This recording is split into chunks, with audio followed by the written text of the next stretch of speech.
இருமல் ரொம்ப இருந்ததுன்னா, குழந்தைங்கள்லேருந்து பெரியவங்க வரைக்கும் இந்த வெத்தல கஷாயத்த குடிச்சா கண்டிப்பா வந்து சரியாகும். 1 1/2 டம்ளர் தண்ணி வந்து ஒரு பாத்திரத்தில எடுத்து சூடு பண்ணிக்கங்க. இப்ப இதில ஒரு நல்ல வெத்தலையா நல்லா கழுவிட்டு, அத நல்லா இப்பிடி பொடி பொடியா கிள்ளி, அந்த தண்ணியிலேயே வந்து சேர்த்துக்கிங்க. இது கூடயே மிளகு 1 டீஸ்பூன் 1, 2ஆ உடைச்சு சேர்த்திக்கங்க.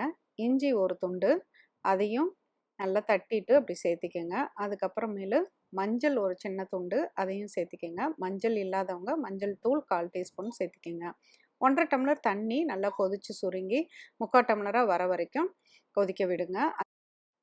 நல்லா வடிகட்டி எடுத்துட்டு, இது கொஞ்சம் ஆறுனதுக்கப்புறம் குடிக்கலாம். நல்லா ஆறுனாலும் பரவால்ல, லைட்டா வார்மா இருந்தாலும் பரவால்ல. டாக்டர் குடுக்குற மருந்த சாப்பிட்டாலும், நம்ம இதையும் வந்து ஒரு நாளைக்கு ஒரு 2 தடவ வந்து எடுத்துக்கலாம்.